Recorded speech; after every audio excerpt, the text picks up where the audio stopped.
Hello मेरे प्यारे बच्चों, कैसे हैं आप सभी। आशा करता हूँ सारे बच्चे फिट होंगे। बच्चा पार्टी हमारा चैप्टर नंबर 1 कंप्लीट हो गया है न्यू वाले आर.एस. अग्रवाल क्लास 9th की बुक का। अब हम शुरू करने वाले हैं चैप्टर नंबर 2, जहां पर दिया हुआ है इंट्रोडक्शन टू पॉलिनोमियल। सिंपल से एक्सरसाइज है, दो चीजें हैं यहाँ पर, दो एक्सरसाइज दिया हुआ है 2A 2B। आप लोग एक काम करना, छोटे छोटे कुछ जो नए नए वर्ड सीखोगे ना उसके नोट्स बना लेना, कहीं पर भी लिख लेना, रफ कॉपी में, फेयर कॉपी में, कहीं भी साइड में जरूर लिख लेना, ताकि उन वर्ड्स का मैं जो मतलब अभी बताऊंगा उसे तुम अपने लैंग्वेज में लिख लेना। और उसके बाद कभी भी अगर जरूरत पड़ेगा रिवीजन का तो वहां से देख लेना, क्योंकि इसमें बहुत सारे तुम्हें कुछ नए वर्ड्स देखने को मिलेंगे, सीखने को मिलेंगे। ठीक है, बाकी मैंने चैप्टर नंबर 1 का ना एमसीक्यू वाला पार्ट नहीं कराया है, क्योंकि उसमें 30 से ज्यादा क्वेश्चन थे, थोड़ा टाइम लग जाता, तो मैंने सोचा पहले बच्चों को चैप्टर नंबर 2 करा देता हूँ, क्योंकि बहुत सारे बच्चों को चैप्टर 2 की वीडियो चाहिए थी। चैप्टर 2 चैप्टर 3 में स्कूल में पहुंच गए हैं, तो इसीलिए मैं पहले एक्सरसाइजेस के वीडियोस बना दे रहा हूँ। फिर जैसे ही हम लोगों के पास थोड़ा सा टाइम बचेगा, जब मैं आगे पहुंच जाऊंगा तुम लोगों से, तो फिर मैं पीछे आकर के एक्सरसाइज के जो एमसीक्यूज है ना उनके वीडियो भी बना दूंगा। लेकिन हमेशा की तरह तुम्हें पता है ना, इस वीडियो को ज्यादा से ज्यादा लाइक और शेयर करोगे तो मैं जल्दी जल्दी आगे की वीडियोस बना लूंगा तुम लोगों के लिए। तो चलो शुरू करते हैं। जो एक्सरसाइज 2 है ना, ये चैप्टर ही देखो पॉलिनोमियल चैप्टर है। अब भाई पॉलिनोमियल होता क्या है, तो तुम लोगों ने एक्स वाई जेड वगैरह जो देखा है ना लिखा हुआ, वो पॉलिनोमियल होता है। या जो तुम लोगों ने नंबर भी पढ़ा है ना बच्चों, 1 2 3 4, वो भी एक तरह का पॉलिनोमियल होता है। तो पॉलिनोमियल के लिए हम लोगों को ना पहचानने का तरीका होता है कि कोई भी चीज जो लिखा हुआ है वो पॉलिनोमियल है या नहीं है। कैसे पहचानते हैं, तो उसको पहचानने के लिए ना उसमें जो वेरिएबल लिखे हुए रहते हैं, वेरिएबल का मतलब होता है एक्स वाई जेड, जो ए बी सी डी लिखा रहता है ना उसको वेरिएबल कहते हैं। तो तुम्हें वेरिएबल को देखना है। वेरिएबल में क्या देखना है कि वेरिएबल का पावर निगेटिव या फिर फ्रैक्शन तो नहीं है। पावर मतलब जैसे ये देखो, x के पावर में 3 लिखा है, यहाँ x के पावर में 5 लिखा है, और यहाँ x के पावर में कुछ नहीं है, मतलब कि वहां पर भी 1 छुपा हुआ रहता है। तो पावर में निगेटिव और फ्रैक्शन नहीं होना चाहिए बस। अगर किसी भी कोई भी चीज अगर लिखा हुआ है और उसमें जो वेरिएबल दिया हुआ है, अगर उसके पावर में निगेटिव या फ्रैक्शन नहीं है तो फिर वो पॉलिनोमियल कहलाएगा। निगेटिव या फ्रैक्शन नहीं होना चाहिए, पावर में जीरो भी हो सकता है, जीरो रहेगा तो भी पॉलिनोमियल कहलाएगा। 1 2 3 4 यानी कि होल नंबर होना चाहिए पावर में। सिंपल वर्ड में अगर मैं बात करूं तो होल नंबर जानते हो ना किसको बोलते हैं, 0 1 2 3 और आगे जितना तुम लिख सको वो सभी होल नंबर कहलाते हैं। ठीक है, तो जैसे पहले वाले क्वेश्चन को देखो, यहाँ पर जो वेरिएबल दिया हुआ है इसके किसी भी पावर में हमारे पास निगेटिव या फ्रैक्शन है क्या, नहीं है सर। देखो रूट में जो 3 है ना, इसके पावर में 1/2 है। कोई भी नंबर अगर रूट में रहता है तो उसका पावर जो होता है वो हाफ हो जाता है, फ्रैक्शन हो जाता है। लेकिन हमें इससे मतलब ही नहीं है, नंबर से हमें मतलब ही नहीं है, हमें सिर्फ वेरिएबल को देखना है। जो एक्स वाई जेड लिखा हुआ रहता है, ABCD कुछ भी लिखा हुआ है ना, उसको देखना है। जैसे तुम यहाँ पर देखो, पहला वाला तो पॉलिनोमियल हो जाएगा, क्योंकि यहाँ पर किसी में पावर में निगेटिव या फिर फ्रैक्शन नहीं है। दूसरे वाले में भी देखो, जो y है उसके पावर में 3 है, और ये वाली जो y है ना, ये रूट के बाहर है, ये 3 रूट के अंदर है, बट y के ऊपर देखो रूट नहीं लगा हुआ है, यानी कि ये भी रूट से बाहर है। इसका मतलब इसके पावर में 1 होगा। तो जब इसके पावर में 1 होगा और इसके पावर में 3 है, तो निगेटिव और फ्रैक्शन तो यहाँ भी नहीं है, तो ये भी मेरा पॉलिनोमियल हो जाएगा। वैसे ही इसको देखो, यहाँ पर t के पावर में 2 है और यहाँ पर t के पावर में 1 है, तो ये भी हमारे पास एक पॉलिनोमियल हो जाएगा। इसको देखो, x के पावर में 100 है, ये भी पॉलिनोमियल हो गया। यहाँ पर देखो x का स्क्वायर है और यहाँ भी x के पावर में 1 है। अगर ये रूट के अंदर रहता तब गड़बड़ होता, क्योंकि कोई भी चीज अगर रूट के अंदर रहता है ना तो उसके पावर में 1/2 हो जाता है। तो यहाँ पर तो x लेकिन रूट से बाहर है, इसलिए ये इसके पावर में 1 है, इसके पावर में 2 है, बोले तो होल नंबर है, इसलिए ये भी एक पॉलिनोमियल हो जाएगा। कभी भी तुम नंबर को देख कर कंफ्यूज मत होना, ये मत सोचना कि सर नंबर हमारा रूट में है तो उसके पावर में तो 1/2 होता है ना। हाँ बेटा, नंबर के पावर में 1/2 है, लेकिन उससे हम लोगों को दिक्कत नहीं है, हमें सिर्फ वेरिएबल के पावर को देखना है। ठीक है, फिर 6 वाले में तुम देखो, x के पावर में माइनस का 2 है, x के पावर में माइनस का 1 है। अगर किसी एक में भी निगेटिव रहे ना, मान लो यहाँ पर प्लस का 2 रहता और यहाँ पर भी अगर माइनस का 1 हो जाता, तो भी ये पॉलिनोमियल नहीं कहलाता, क्योंकि निगेटिव आ गया। इसमें तो दोनों में निगेटिव दे दिया है, तो ये वाला पॉलिनोमियल नहीं होगा अपना। गॉट इट, समझ में आया पॉलिनोमियल क्यों नहीं हुआ, क्योंकि पावर में निगेटिव नंबर आ गया। आगे और देखते हैं और क्या क्या भाई, और कौन कौन से क्वेश्चन है, दिख रहे हैं बच्चों अच्छे से, फोकस कर देता हूँ कैमरा का। हाँ, अब देखो 1 1 जो है ये एक पॉलिनोमियल है, माइनस का 3/5 भी एक पॉलिनोमियल है। ये पॉलिनोमियल क्यों है अभी मैं आगे बताऊंगा, कॉपी में लिख करके समझाऊंगा कि ये पॉलिनोमियल क्यों है। पहले हम लोग इनको देख लेते हैं। ये देखो, ये पॉलिनोमियल नहीं कहलाएगा। ये पॉलिनोमियल क्यों नहीं कहलाएगा, बोलोगे सर यहाँ पर तो x के पावर में 2 है और यहाँ भी x के पावर में 2 है, तब तो पॉलिनोमियल होना चाहिए, ये पॉजिटिव नंबर है। नहीं, ध्यान से सुनना मेरी बात, जब कभी भी ना हम इसको ऊपर ले जाकर के लिखेंगे, अगर कभी भी वेरिएबल बेटा डिनोमिनेटर में रहता है ना, और उसके पावर में अगर कोई पॉजिटिव नंबर भी है, तो उसको ऊपर ले जाकर के जब लिखा जाता है स्टैंडर्ड फॉर्म में, यानी कि फ्रैक्शन से हटा करके जब उसको लिखा जाता है, फ्रैक्शन को अगर हटाने की कोशिश की जाती है, तो पावर हमारा ऑटोमेटिक निगेटिव हो जाता है। एक्चुअल में यहाँ पर ना एक चैप्टर नंबर जो तुम्हारा 3 है ना, नंबर सिस्टम, उसका एक रूल यहाँ अप्लाई होता है जिसको लॉ ऑफ एक्सपोनेंट कहते हैं, कि अगर किसी भी नंबर के पावर में निगेटिव नंबर है तो उसका रेसिप्रोकल हो जाता है। ये चीज मैंने कल आर डी शर्मा की बुक में चैप्टर 1 में बच्चों को पढ़ाया भी था, चैप्टर 2 में सॉरी। तो ये तुम्हारे बुक में आर एस अग्रवाल में, या फिर कह लो जो सीबीएसई का नया सिलेबस है, थोड़ा सा उन्होंने आगे पीछे कर दिया है। ये चीज तुम लोगों को अभी पता ही नहीं है कि ये रूल क्या है, और यहाँ पर इससे रिलेटेड क्वेश्चन आ गया है। तो फिलहाल बस इतना समझ लो कि कोई भी नंबर बेटा अगर डिनोमिनेटर में रहता है ना, और उसका पावर भले पॉजिटिव है, लेकिन जब हम उसको ऊपर लिखते हैं स्टैंडर्ड फॉर्म में, तो पावर निगेटिव हो जाता है। यानी कि ये तो x के पावर में 2 है, सही है, लेकिन ये एक्चुअल में ना x के पावर में -2 होगा जब ऊपर में जाएगा तो, और इसी वजह से ये पॉलिनोमियल नहीं कहलाएगा। आगे समझ में? उसी तरीके से देखो इसको, यहाँ भी x के पावर में 2 लग रहा है कि पॉलिनोमियल होगा, लेकिन जब हम इसको स्टैंडर्ड फॉर्म में ऊपर लेकर के जाएंगे तो ये भी पॉलिनोमियल नहीं बनेगा। ये वाला तो है पॉलिनोमियल, क्योंकि इसमें x के पावर में 2 है और कोई निगेटिव वगैरह का टेंशन यहाँ पर नहीं है। ये पॉलिनोमियल नहीं कहलाएगा। क्यों नहीं कहलाएगा? क्योंकि x के पावर में 1/2 आ गया, यानी कि फ्रैक्शन आ गया, और जब फ्रैक्शन आ जाता है तो पॉलिनोमियल नहीं कहलाता है। यहाँ पर ये वाला पॉलिनोमियल होगा, क्योंकि x के पावर में 2 है, x के पावर में 1 है, तो दोनों हमारे होल नंबर्स में आते हैं, इसीलिए हमारे पास पॉलिनोमियल हो जाएगा। इसमें तुम देखो तो यहाँ पर x के पावर में 4 है और यहाँ पर x के पावर में 1 है, बहुत बढ़िया, लेकिन बीच में x के पावर में ना एक फ्रैक्शन आ जा रहा है, 3/2 एक फ्रैक्शन आ जा रहा है, तो इस वजह से ये भी हमारा पॉलिनोमियल नहीं कहलाएगा। और लास्ट वाले को अगर तुम देखो तो इंटरेस्टिंग है, सबसे ज्यादा इंटरेस्टिंग यही है। ये देखो x के पावर में 3 है, x के पावर में 2 है, और यहाँ पर बच्चों को लगेगा कि सर x के पावर में 1 है तो ये तो पॉलिनोमियल हो जाएगा, लेकिन नहीं। मैंने तुम्हें शुरू में ही समझाया इस वीडियो के कि अगर कोई भी चीज रूट के अंदर रहती है तो इसका मतलब ये होता है कि उसका पावर में 1/2 है। जैसे अगर डिनोमिनेटर में है तो पावर निगेटिव हो जाता है ना, सेम वैसे ही अगर रूट में है तो पावर फ्रैक्शन हो जाता है, 1/2 हो जाता है। तो ये हमारे पास पॉलिनोमियल नहीं कहलाएगा इसके वजह से। ठीक है, अब ये वाला सवाल आता है कि सर ये जो नंबर है ये भी पॉलिनोमियल होता है क्या? हाँ बेटा, नंबर भी पॉलिनोमियल होता है। क्यों होता है, कैसे होता है, चलो तुम लोगों को मैं कॉपी में समझाता हूँ। तो देखो यहाँ पर ना जो 1 लिखा हुआ है, ये पॉलिनोमियल क्यों हो रहा है? मैंने तुम लोगों को पॉलिनोमियल का डेफिनेशन क्या बताया कि पॉलिनोमियल में अगर वेरिएबल का पावर में होल नंबर हो, यानी कि 0 हो, 1 हो, 2 हो, तो वो पॉलिनोमियल हो जाता है।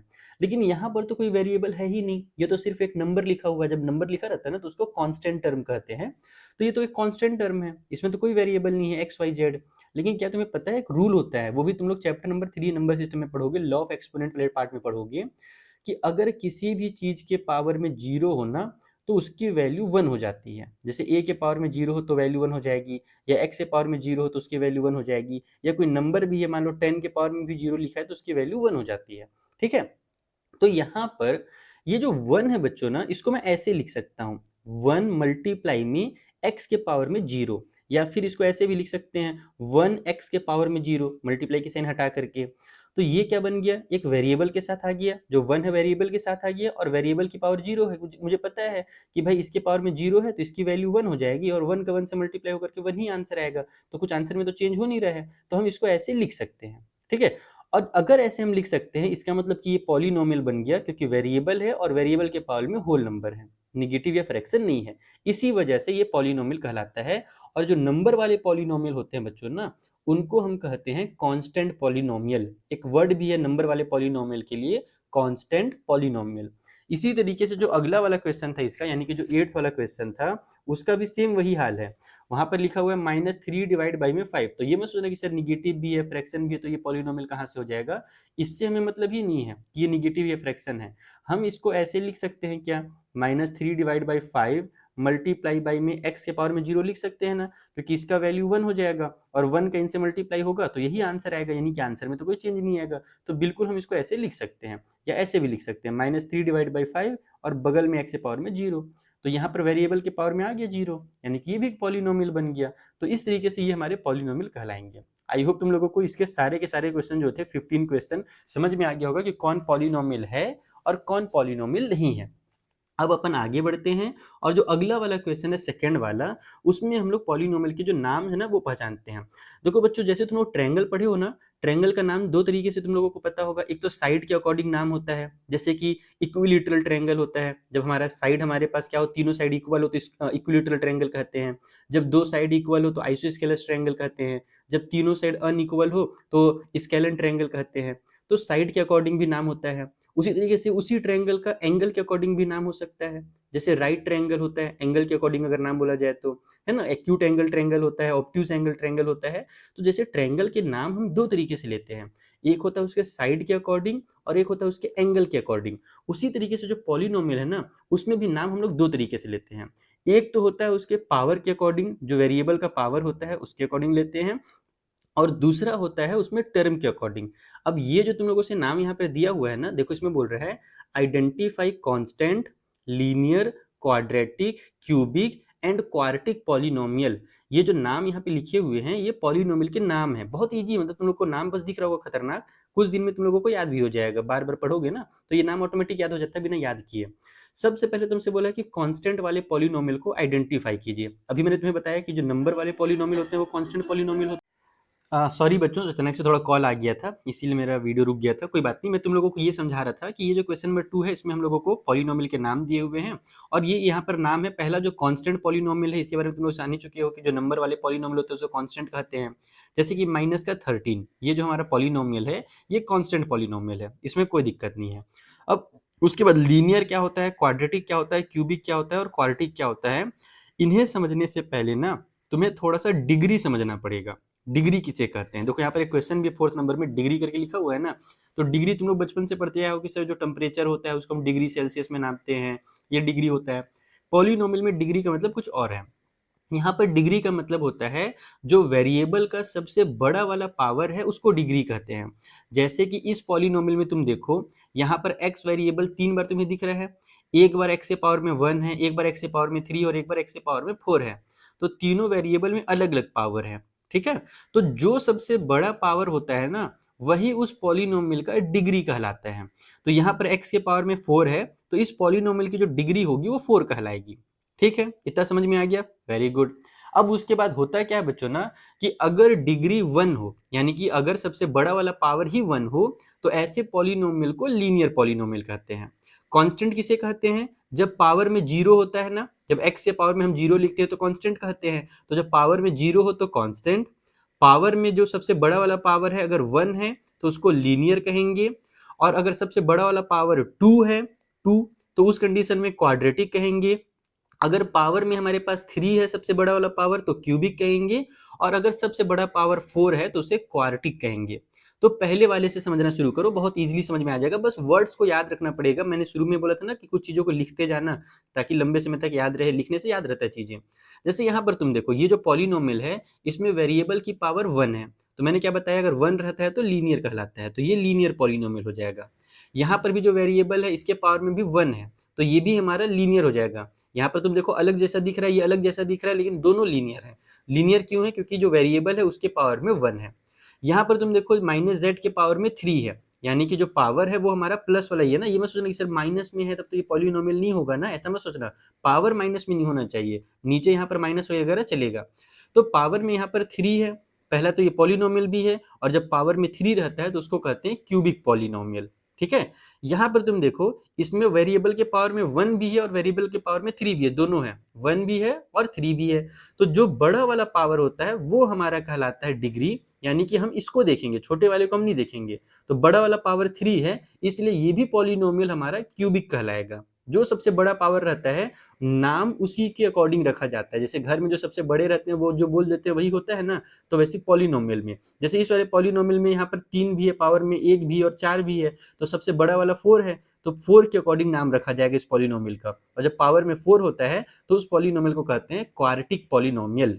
ठीक बा, इस वाले में देखो यहाँ पर पावर में 1 है और पावर में 2 है, तो 2 वाले के अकॉर्डिंग नाम रखा जाएगा, और 2 वाले के अकॉर्डिंग नाम हो जाता है क्वाड्रेटिक पॉलिनोमियल। और ये जो क्वाड्रेटिक वाला होता है ना बच्चों, सबसे ज्यादा यूज इसी का होता है, मतलब मैक्सिमम तो लोग क्लास 9th और 10th में क्वाड्रेटिक पॉलिनोमियल के क्वेश्चन सॉल्व करोगे, कुछ क्यूबिक वाले भी करोगे, लीनियर वाले भी करोगे, लेकिन क्वाड्रेटिक वाले पॉलिनोमियल बहुत ज्यादा तुम्हें मिलेंगे। यहाँ पर ये वाला जो क्वेश्चन है इसमें भी देखो पावर में 2 है, तो ये भी पॉलिनोमियल है, क्वाड्रेटिक पॉलिनोमियल हो जाएगा। ये 13 जैसे कि हमने पहले डिस्कस कर लिया, कांस्टेंट पॉलिनोमियल है, और ये जो p लिखा हुआ है, p के पावर में अगर कुछ नहीं है तो भी 1 छुपा हुआ है, तो ये भी एक लीनियर पॉलिनोमियल हो जाएगा क्योंकि पावर में यहाँ पर 1 है। अगर यहाँ कोई नंबर रहता तो कांस्टेंट हो जाता, जैसे मान लो यहाँ पर p के बदले में 10 लिखा रहता तो 10 को हम लोग क्या बोलेंगे, कांस्टेंट पॉलिनोमियल बोलेंगे नंबर वाले को, लेकिन ये वेरिएबल लिखा हुआ है तो इसके पावर में 1 छुपा हुआ पहले से है, इसीलिए ये हमारे पास लीनियर पॉलिनोमियल हो जाएगा। मुझे उम्मीद है तुम लोगों को बहुत बढ़िया से समझ में आ जा रहा होगा, बहुत ईजी है ये एक्सरसाइज, बहुत ईजी है, बेसिक कॉन्सेप्ट है बस यहाँ पर। उसके बाद आ जाते हैं अपन थर्ड वाले क्वेश्चन के पास। इसमें नया वर्ड तुम सीखोगे कॉफिशिएंट, कोएफिशिएंट बोलते हैं, मैं इसको कॉफिशिएंट बोलता हूँ। काहे कॉफिशिएंट बोलता हूँ, ताकि बच्चों को याद रहे। देखो ये जो कॉफिशिएंट होता है ना, इसका मतलब ये है कि भाई कोई भी जो जिसका भी कोएफिशिएंट पूछा, जैसे तुमसे अगर मैं पूछूं बेटा तुम्हारा बेस्ट फ्रेंड कौन है, चलो सारे बच्चे एक काम करो, अपने अपने बेस्ट फ्रेंड का नाम कमेंट सेक्शन में चिपका दो। तो जो बेस्ट फ्रेंड होते हैं ना, उसी तरीके से हर वेरिएबल का भी बेस्ट फ्रेंड होता है।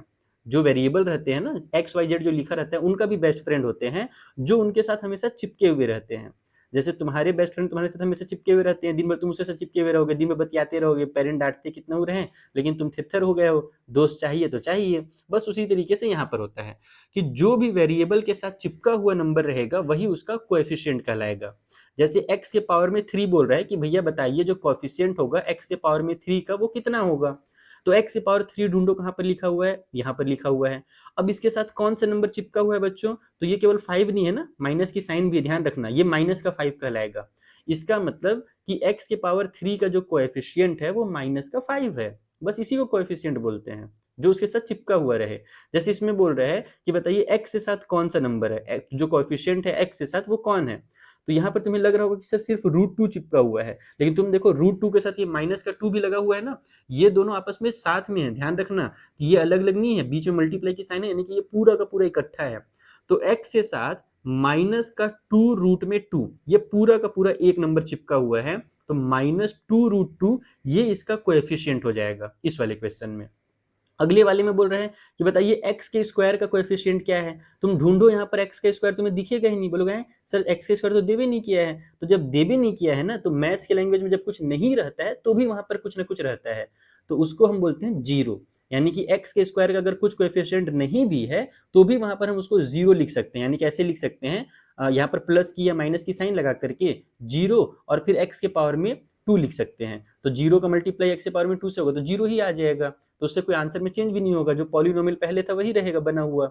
कहने का मतलब ये है कि अगर कोई पॉलिनोमियल यानी कि किसी भी वेरिएबल का हम लोगों से कोएफिशिएंट पूछा है और वो वेरिएबल है ही नहीं, तो भी हम उसका कोएफिशिएंट जीरो लिख देते हैं कि भाई अगर उसका कोएफिशिएंट कोई नहीं भी होगा तो भी जीरो कहलाएगा।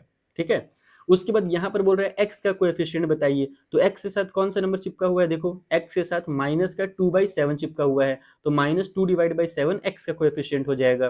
फिर फिफ्थ वाले में कांस्टेंट टर्म, कांस्टेंट टर्म का मतलब क्या होता है, जिसमें ना वेरिएबल दिया हुआ ही ना हो, जिसमें जैसे देखो ये वाले में x है, यहाँ भी x है, यहाँ भी x, यहाँ भी x है, तो इसमें कोई कांस्टेंट टर्म नहीं कहलाएगा। लेकिन इस वाले पॉलिनोमियल में यहाँ पर x है, इसके पास x है, लेकिन इसके पास x नहीं है, तो ये नंबर जो होते हैं ना उनको कांस्टेंट टर्म कहते हैं। जैसे यहाँ पर माइनस का 3 जो है ये कांस्टेंट टर्म है, जिसके पास वेरिएबल नहीं रहता है वो कांस्टेंट टर्म कहलाता है। जैसे यहाँ पर 1/6 है, इसके साथ कोई XYZ नहीं लिखा हुआ है, इसलिए ये भी हमारा कांस्टेंट टर्म कहलाएगा। अब इनमें से कौन कांस्टेंट टर्म है, तो यहाँ देखो x लिखा हुआ है तो ये कांस्टेंट टर्म नहीं होगा, यहाँ पर भी x लिखा हुआ है ये भी कांस्टेंट टर्म नहीं होगा, यहाँ पर पाई लिखा हुआ है, पाई एक न्यूमेरिकल वैल्यू होता है, नंबर होता है, तुम लोगों ने अगर क्लास 8 में पढ़ा भी होगा, वैसे तुम लोगों को भी आगे पाई के बारे में बहुत कुछ नया चीज सीखने को मिलेगा, लेकिन फिलहाल तुम लोग इतना तो जानते ही हो कि पाई की जो वैल्यू होती है वो 22/7 होती है, एरिया ऑफ सर्कल निकालने के लिए, सर्कमफ्रेंस निकालने के लिए हम लोग यूज करते हैं। तो ये नंबर है और ये भी नंबर है, तो ये हमारा कांस्टेंट टर्म कहलाएगा। माइनस का 2/5 और पाई, ये यहाँ से लेकर के यहाँ तक पूरा, ये हमारा कांस्टेंट टर्म कहलाएगा। गॉट इट, आया समझ में। तो इस तरीके से तुम लोगों को कोएफिशिएंट हो गया, कांस्टेंट टर्म हो गया, ये पता करना था इस क्वेश्चन में।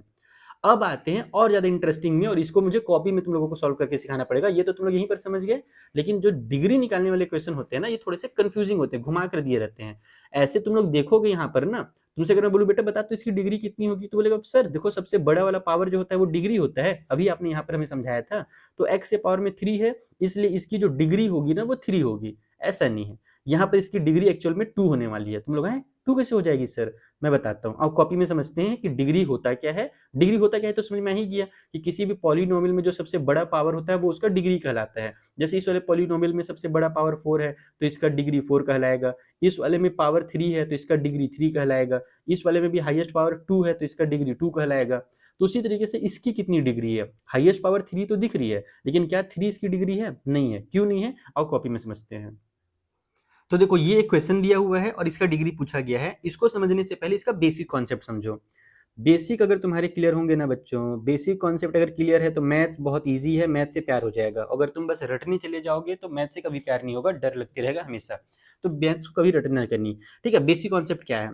तुमने प्लस माइनस करना सीखा है फ्रैक्शन का। जैसे मान लो 2 डिवाइड बाई मैं 3 लिखता हूँ और प्लस में मैं यहाँ पर 5 डिवाइड बाई 3 लिखता हूँ। तो तुम लोगों को पता है कि इसको कैसे सॉल्व करते हैं। डिनोमिनेटर में दोनों का 3 है तो एक बार 3 लिख दिया जाता है और ऊपर में 2 + 5 ऐसे लिख देते हैं। ठीक है, यही काम करते हैं ना, ये तो सारे बच्चे जानते हो। अगर मैं बोलूँ कि बेटा अगर इस तरीके से लिखा हुआ है 2 + 5 डिवाइड बाई 3 लिखा हुआ है तो क्या हम इसको ऐसे लिख सकते हैं? तुम लोग हाँ सर लिख तो सकते हैं। 2 हमने भैया इसको सॉल्व किया तब जा करके ये निकला है। तो इसको हम ऐसे भी तो लिख सकते हैं ना, जैसे 2 + 2 = 4 लिखा जा सकता है, वैसे 4 को 2 + 2 भी तो लिखा जा सकता है। वैसे यहाँ पर होता है कि अगर हमारे पास एक ही डिनोमिनेटर दिया हुआ है ना, मान लो ऊपर में 2 नंबर हैं या ऊपर में 3 नंबर हैं और नीचे में एक ही डिनोमिनेटर है, तो वो डिनोमिनेटर सभी न्यूमरेटर के लिए रहता है। जैसे कि ये जो 3 लिखा हुआ है ये 2 के लिए भी है और ये 3 जो है ना ये 5 के लिए भी है, 5 के नीचे भी है। तो वही कॉन्सेप्ट यहाँ भी अप्लाई होता है। ये जो तुम लोग नीचे में 2x देख रहे हो ना, ये इसके साथ भी जाएगा, इसके साथ भी जाएगा और इसके साथ भी जाएगा। यानी कि अगर मैं इसको अलग-अलग करके लिखना चाहूँ तो 4x डिवाइड बाय मैं 2x लिखूँगा, माइनस का 5x स्क्वायर और डिवाइड बाय में इसके भी 2x लिखूँगा और फिर प्लस का जो 6x का क्यूब दिया हुआ है उसके डिवाइड में भी मैं 2x लिखूँगा। इसको हम लोग अलग-अलग 3 बार लिख सकते हैं क्योंकि इसको सॉल्व करने के बाद ही ये वाला स्टेप आता है। Got it? इतना समझ में आया मेरी बात? अब होगा क्या? देखो बच्चों, इसको अगर मैं सॉल्व करूँगा तो नीचे x और x कट हो जाएगा और ये 2 2 जा 4 बन जाएगा। तो ये एक्चुअल में 2 बन जा रहा है। अगर मैं यहाँ सॉल्व करूंगा तो नीचे का एक एक्स और ऊपर का एक एक्स कैंसिल होगा, ऊपर में 2x है, नीचे वाला एक और ऊपर का एक कैंसिल हो गया। तो ये बन जाएगा माइनस के साइन के साथ 5 डिवाइड बाई 2 क्योंकि नंबर तो कट हो नहीं रहा है और ऊपर में एक एक्स भी बच जाएगा। तो इसको ऐसे लिखेंगे। फिर प्लस की साइन लगा देता हूँ ये वाला। देखो यहाँ पर ये नीचे का एक एक्स और ऊपर में 3 में से 2 3 में से एक कट होगा तो 2 बचेगा ना। नीचे का तो साफ हो गया, ऊपर में 2 बचा है और साथ ही साथ 2 के टेबल में 3 टाइम पे ये कैंसिल हो रहा है। तो हमारे पास यहाँ पर 3 बच रहा है और x के पावर में जो 3 था अब वहाँ पर 2 बचा है क्योंकि नीचे वाला एक और ऊपर वाला एक कट हो चुका है। तो x के पावर में ये 2 आ जाएगा। एक्चुअल में जो इस तरीके का दिख रहा था ना वो ऐसा बन रहा है। ये हमारा रियल पॉलिनोमियल है। ये तुम कह सकते हो कि इसका एजेंट था। जैसे एजेंट लोग अपना चेहरा बदल लेते हैं, पता भी नहीं चलता है कि कौन क्या है, उसी तरीके से ये था। ये एक्चुअल में ये वाले पॉलिनोमियल को ही रिप्रेजेंट कर रहा है। तो सॉल्व होने के बाद अगर हम देखें तो यहाँ पर हाईएस्ट पावर कितना आ रहा है? हाईएस्ट पावर 2 आ रहा है। इसलिए इसलिए इसकी जो डिग्री होगी वो हाईएस्ट वाले पावर को कहते हैं, तो वो हमारी 2 हो जाएगी, ना कि 3। समझ में आया डिग्री कैसे निकालना रहता है? मतलब कि डायरेक्ट देख करके कुछ क्वेश्चन में तो डायरेक्ट निकल करके आ जाएगा। जैसे कि ये सब जो मैंने लिखा था, इसमें बोलूँ बेटा डिग्री कितनी है तो तुम डायरेक्ट बता दोगे। इसमें पूछूँ डिग्री कितनी है तुम डायरेक्ट बता दोगे सर डिग्री 0 है। लेकिन कुछ क्वेश्चंस में डिग्री हम लोगों को सॉल्व करके ही पता चलता है। तो मुझे उम्मीद है तुम लोगों को बेसिक कॉन्सेप्ट बहुत अच्छे समझ में आ रहा होगा और पढ़ने में मजा भी आ जा रहा होगा। तुम लोग अगर इसी तरीके से मुझसे ना रेगुलर लाइव क्लासेस में पढ़ना चाहते हो और पूरे सब्जेक्ट पढ़ना चाहते हो, जैसे मैं मैथ्स पढ़ाऊंगा, मेरी टीम अगर पढ़ाती है, कोई साइंस पढ़ाता है, कोई बायो पढ़ाता है, कोई इंग्लिश पढ़ाता है ना, कोई एसएसटी पढ़ाता है, तो मेरी एक प्रॉपर टीम की एक प्रॉपर बैच है जिसमें बच्चे लोग बैच के बीच में यानी लाइव क्लास के बीच में हैंड रेज करके अपने डाउट भी पूछ सकते हैं। कॉल का एक ऑप्शन होता है, वहाँ पे बटन दबाएंगे तो अपने पास कॉल आ जाएगा डायरेक्ट ऐप के अंदर ही, और वहाँ पर बच्चे अपने डाउट पूछ सकते हैं। जैसे ये चीज़ मैंने समझाया, मान लो किसी बच्चे को नहीं समझ में आया तो अभी वो बच्चा क्या करेगा? कमेंट करेगा कि सर नहीं समझ में आया। कमेंट में देख पाऊंगा नहीं देख पाऊंगा कोई कंफर्म नहीं है क्योंकि बहुत सारे बच्चों के कमेंट आते हैं, डेली हजारों बच्चों के कमेंट आते हैं। लेकिन बैच में हम लोग लिमिटेड स्टूडेंट रखते हैं और हर एक बच्चे का डाउट उसी समय तुरंत क्लियर कर दिया जाता है पढ़ाते समय ही।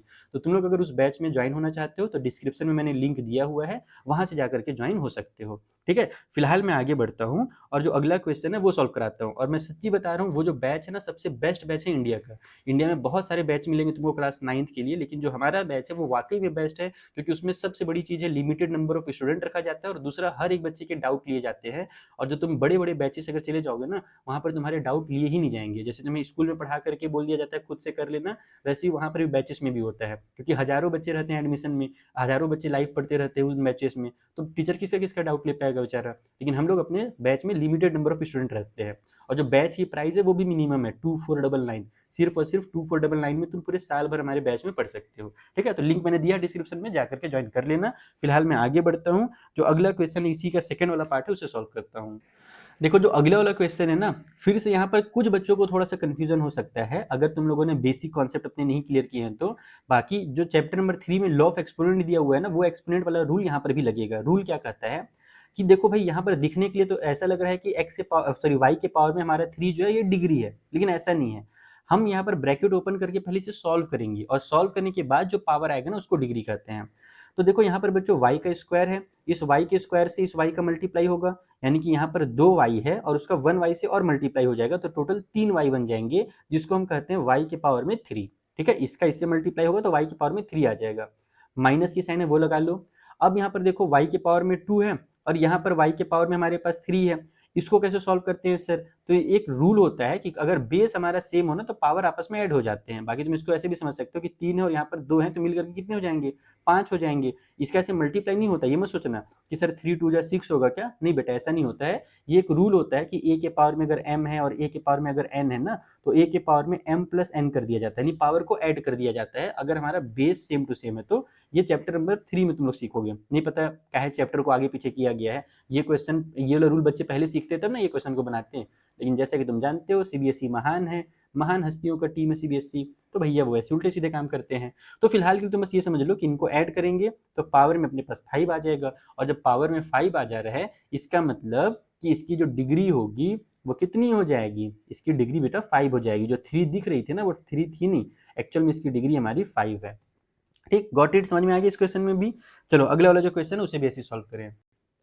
तो देखो ये थर्ड वाला पार्ट है, इसमें भी हम लोगों को दिख तो रहा है कि पावर में 3 है तो डिग्री 3 होगी, लेकिन ऐसा नहीं है। पहले हम ब्रैकेट खोलेंगे, मल्टीप्लाई करेंगे, तब पता चलेगा। ब्रैकेट कैसे ओपन करते हैं, मल्टीप्लाई कैसे करते हैं? तो ये जो 3x है ना, इसका इससे भी मल्टीप्लाई होगा और इससे भी मल्टीप्लाई होगा। उसी तरीके से जो माइनस का 2 है उसका इससे भी मल्टीप्लाई होगा और इससे भी मल्टीप्लाई होगा। तो जब मैं 3x का 2x से मल्टीप्लाई करूंगा तो 3 2 जा बच्चों 6 हो जाएगा। यहाँ पर x के पावर में 1 है और यहाँ x के पावर में 3 है, तो 3 और 1 मिलकर के x के पावर में 4 बना लेंगे। ठीक है, उसके बाद जब मैं इसका इससे मल्टीप्लाई करूंगा तो 3 3 जा 9 हो जाएगा पहले तो, और फिर x के पावर में 1 है और यहाँ x के पावर में 2 है, तो 2 और 1 मिलकर के यहाँ पर भी 3 बना लेंगे। फिर इसमें अगर हम लोग मल्टीप्लाई करें तो -2 का +2 से मल्टीप्लाई हुआ तो पहले तो माइनस की साइन लगेगी, क्योंकि माइनस प्लस माइनस होता है।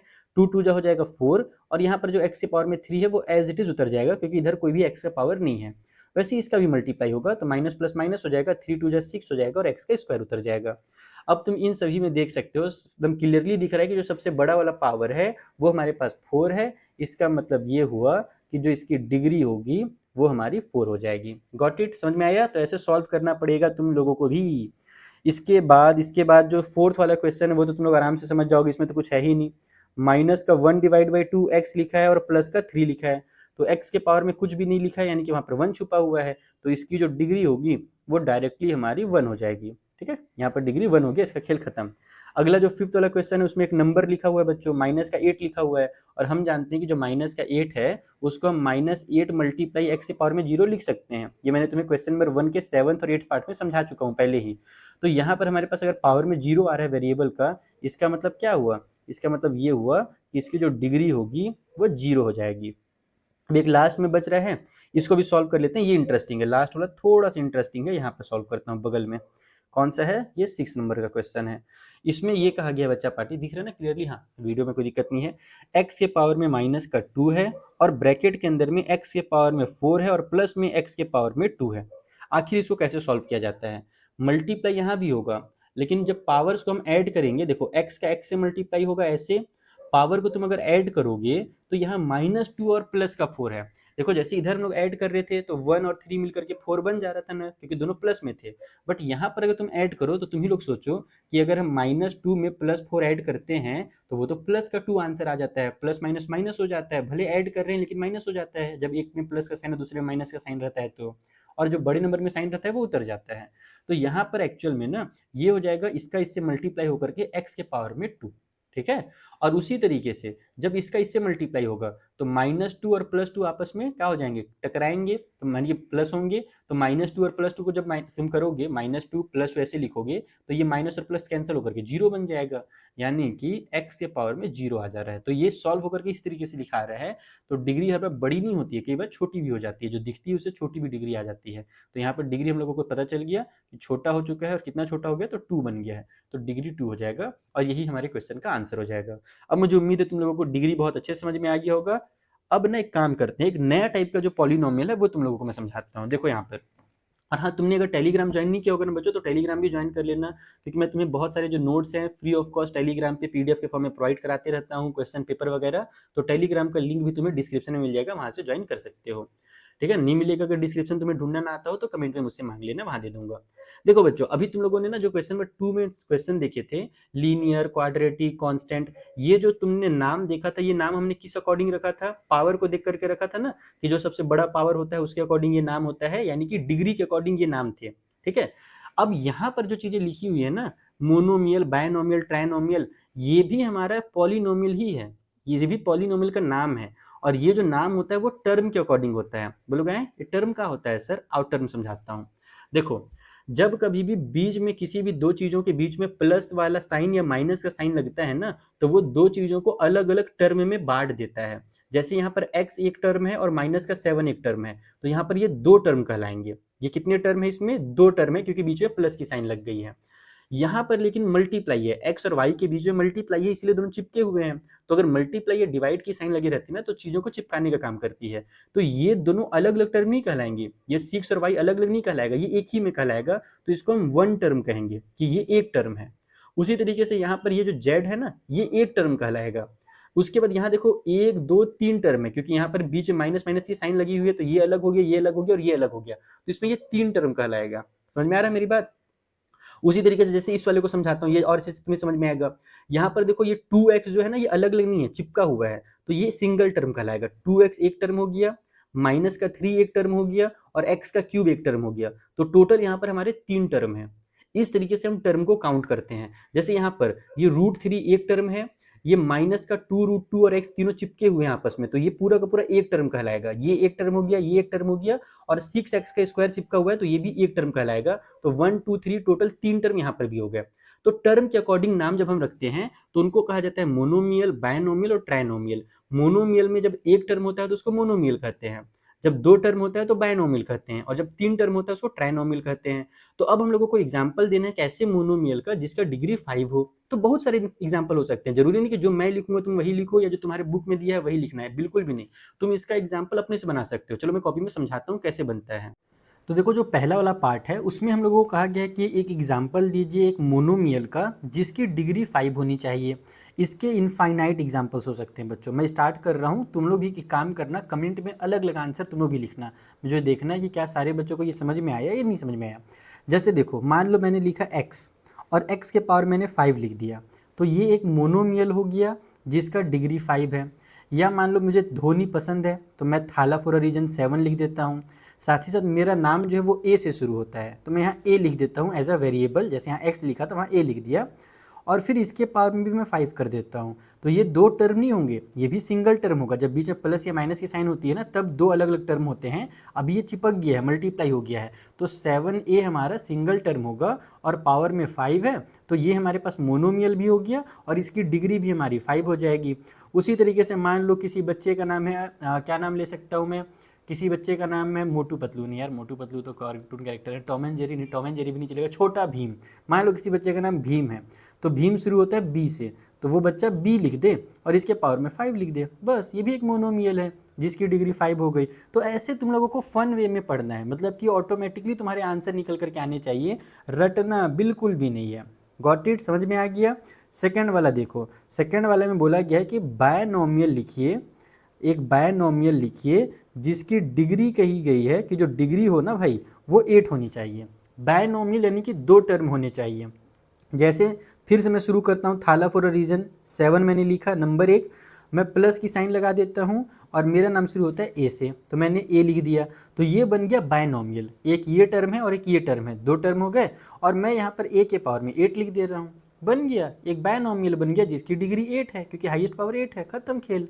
उसी तरीके से मेरा मन कर रहा है कि नहीं, इस बार मैं लिखना चाहता हूँ 2x, ऐसे लिखना चाहता हूँ, प्लस में फिर x के पावर में 8 लिखना चाहता हूँ। ये भी सही है, ये एक टर्म हो गया, इसकी पावर में 1 है, ये दूसरा टर्म है जिसके पावर में 8 है। तो पहला तो ये दो टर्म अलग अलग हैं, इसीलिए इसको बायनॉमियल कहेंगे, और इसके पावर में 8 मैंने लिख दिया है, तो ये हो जाएगा हमारे पास डिग्री 8 इसकी। खेल खत्म। चलो तुम लोग भी एग्जाम्पल लिखो कमेंट सेक्शन में ना, ताकि तुम्हारे डाउट्स क्लियर हो सके। मैं चेक भी करूंगा बीच में इस वीडियो का कमेंट कि बच्चों ने क्या क्या आंसर लिखे हैं, मोनोमियल के, बायनॉमियल के। तुम लोग बगल में लिख भी देना कि क्या लिखे हो, मोनोमियल लिखो या बायनॉमियल लिखे हो। फिर तीसरा वाले में बोला गया है कि एक ट्रायनोमियल लिखिए। क्या लिखिए भाई? एक ट्रायनोमियल लिखिए जिसकी जो डिग्री हो ना वो अपनी 4 हो जाए। ठीक है, डिग्री 4 होनी चाहिए। तो ट्रायनोमियल यानी कि 3 टर्म होंगे। मैं यहाँ पे लिखता हूँ 2x प्लस में x का स्क्वायर और प्लस में x के पावर में 4। लो, ये मैंने क्या बना दिया, एक ट्रायनोमियल बना दिया। एक टर्म, दो टर्म, तीन टर्म, ट्रायनोमियल हो गया। और इसकी डिग्री कितनी है बच्चों? तो डिग्री 4 है। खेल खत्म। तुम और भी ट्रायनोमियल बना सकते हो। जैसे एक एग्जांपल और ले लेते हैं। मान लो मेरा मन कर रहा है मैं 2 को अलग रखना चाहता हूँ, तो मैंने 2 लिख दिया, फिर x के पावर में मैं 3 लिख देता हूँ और x के पावर में मैं 4 लिख देता हूँ। खेल खत्म। x के पावर में 4 आ गया, तो हाईएस्ट पावर जो रहेगा, हाँ ये ध्यान रखना कि यहाँ पर तुम कोई बड़ा पावर मत लिख देना, यानी कि जो डिग्री है वो 4 अगर करनी है तो सबसे बड़ा वाला पावर 4 होना चाहिए। 4 से बड़ा नंबर पावर में हम यूज़ नहीं करेंगे, नहीं तो फिर डिग्री वो वाली नंबर कहला जाएगी। ठीक है, अब लास्ट में आते हैं। फोर्थ वाला इंटरेस्टिंग है। इंटरेस्टिंग क्यों है? क्योंकि यहाँ पर कांस्टेंट के बारे में पूछा है। देखो, इसमें बोला ये गया है कि एक मोनोमियल लिखिए, एक मोनोमियल लिखिए जिसकी डिग्री जो हो ना, जिसकी डिग्री जो हो वो 0 हो। तो डिग्री 0 कब होगी? जब कांस्टेंट पॉलिनोमियल ले लो। जैसे कि मान लो मैंने ले लिया 7, 7 बस एक नंबर लिख दिया, तो 7 एक मोनोमियल होगा क्योंकि एक सिंगल टर्म है। और इसकी डिग्री 0 क्यों होगी? क्योंकि हमने क्वेश्चन नंबर 1 के 7th वाले पार्ट में सीखा था कि जो 7 है उसको हम 7x के पावर में 0 लिख सकते हैं। इसीलिए किसी भी कांस्टेंट नंबर का जो डिग्री होता है ना वो हमेशा 0 होता है। तो बस 7 लिख दो, ये एक आंसर हो गया है। तुम कोई दूसरा नंबर भी लिख सकते हो, अपना डेट ऑफ बर्थ लिख लो, मतलब कि बस कोई एक नंबर लिख देना कुल मिला करके, तो मोनोमियल हो जाएगा जिसकी डिग्री 0 हो जाएगी। ठीक है, चलो जो छठवां वाला क्वेश्चन है उसमें कहा गया री right each of the following polynomial इस स्टैंडर्ड फॉर्म। इनको स्टैंडर्ड फॉर्म में लिखना है बच्चों। ये जो तुम लोग यहाँ पर क्वेश्चन देख रहे हो ना 6th वाला, स्टैंडर्ड फॉर्म का सिंपल सा तरीका ये है कि कभी भी ना हम पहले x का जो भी हाईएस्ट पावर होता है ना उसको लिखते हैं, फिर उससे छोटे पावर को लिखते हैं, फिर उससे छोटे पावर को लिखते हैं और लास्ट में नंबर को लिखते हैं। जैसे तुम लोगों को मैं चीज़ दिखा रहा हूँ ना, ये वाला जो मैंने लिखा है ना पॉलिनोमियल, इसमें देखो मैंने सबसे छोटे को लिखा, फिर उससे बड़े को लिखा, फिर उससे बड़े को लिखा। लेकिन जब स्टैंडर्ड फॉर्म में लिखेंगे ना तो सबसे बड़े वाले को पहले लिखते हैं, फिर उससे छोटे वाले को, फिर उससे छोटे वाले को। ये तरीका होता है और इसमें कुछ नहीं करना है, बाकी एकदम सेम टू सेम रखना है, कुछ अलग सा आंसर नहीं लिखना है, सेम टू सेम उतारना है। जैसे कि देखना क्वेश्चन जो है पहला वाला, उसमें दिया है x माइनस में 2x का स्क्वायर, प्लस की साइन के साथ 8 है, 8 है और फिर प्लस की साइन के साथ 5x का क्यूब है। मैंने क्या बताया, स्टैंडर्ड फॉर्म में सबसे बड़े वाले को सबसे पहले लिखते हैं, यानी जिसकी डिग्री सबसे ज़्यादा होती है, पावर सबसे ज़्यादा होती है, तो ये हो जाएगा 5x का क्यूब। फिर इसके बाद स्क्वायर वाले के पास आ जाओ, ये स्क्वायर वाला है, माइनस का 2x स्क्वायर है तो माइनस का 2x स्क्वायर, इसको ऐसे लिख देंगे। फिर प्लस का ये x उतार देंगे और फिर प्लस की साइन के साथ 8 उतार देंगे, बस हो गया। यही इसका स्टैंडर्ड फॉर्म है। तुम्हें सब में वैसे ही करना है। बाकी जो बचा हुआ है, जैसे कि इस वाले में मैं तुम लोगों को बस हिंट कर देता हूँ फटाफट, बाकी तुम लोग इसको आराम से कर सकते हो। तो बच्चों का खेल है ये वाला क्वेश्चन। यहाँ पर ये वाले में y के क्यूब को पहले लिखोगे, फिर y स्क्वायर को लिखोगे, फिर -3y को लिखोगे, फिर प्लस का 2/3 लिख दोगे, खेल खत्म। इस वाले में -x के पावर में 5 को पहले लिख देना है ना। उसके बाद हमारे पास 6x का क्यूब है, इसको लिख देना सेकेंड नंबर पे, फिर थर्ड नंबर पे ये स्क्वायर वाले को लिख देना और फिर x वाले को लास्ट में लिख देना। वैसे यहाँ पर -3t का क्यूब पहले लिखा जाएगा, नहीं 4 वाला भी है, तो 4 वाला पहले लिखाएगा, फिर पावर में 3 वाला, फिर पावर में 2 वाला, फिर पावर में 1 वाला और लास्ट में हमारा जो नंबर होता है उसको लिखते हैं और ये एक्सरसाइज खत्म हो जाएगा। तो इतना इजी है पॉलिनोमियल, बहुत सिंपल सा चैप्टर है बच्चों। अगर तुम लोगों ने टर्म्स को याद कर लिए, कोएफिशिएंट क्या होता है अगर तुमने ये समझ लिया, डिग्री क्या होता है अगर ये समझ लिया, जो पॉलिनोमियल के नाम होते हैं वो नाम हम कैसे लिखते हैं और कैसे बनाते हैं और पॉलिनोमियल को कैसे पहचानते हैं, अगर तुमने ये सारी चीज़ें सीख ली तो ये एक्सरसाइज हो जाएगा तुम्हारे लिए बहुत आसान। मैंने पूरा का पूरा एक्सरसाइज कंप्लीट करा दिया इस वीडियो में। 2 काम तुम लोग फटाक से करो, पहला तो इस वीडियो को लाइक, दूसरा कमेंट और तीसरा एक और छोटा सा काम करना, इस वीडियो को ज़्यादा से ज़्यादा अपने फ्रेंड वाले सर्कल वाले ग्रुप ग्रुप में ना शेयर कर देना, चाहे टेलीग्राम पे हो, इंस्टाग्राम पे हो, स्नैपचैट में फोटो शायद होता है ना, अरे जहाँ पर भी होता हो बच्चों कर देना। उससे होगा ये ना कि जब तुम शेयर करोगे तो यूट्यूब को लगेगा कि ये वीडियो बच्चों के लिए हेल्पफुल है, तो नए बच्चों तक भी ये वीडियो को पहुँचाएगा। और तुम लोग अगर मुझे सपोर्ट करोगे तो मैं तुम लोगों के लिए आगे भी जल्दी जल्दी इस बुक के वीडियोस कंप्लीट कर दूंगा। बाकी अगर तुम मुझसे लाइव पढ़ना चाहते हो, मेरे बैच में पढ़ना चाहते हो, तो तुम लोग मेरे आरंभ बैच को ज्वाइन कर सकते हो, डिस्क्रिप्शन में उसका लिंक मैंने दिया हुआ है। ठीक है, मिलते हैं फिर अगले वीडियो में एक्सरसाइज 2B जो कि इस चैप्टर का लास्ट एक्सरसाइज है उसके साथ। तब तक के लिए थैंक यू फॉर वॉचिंग।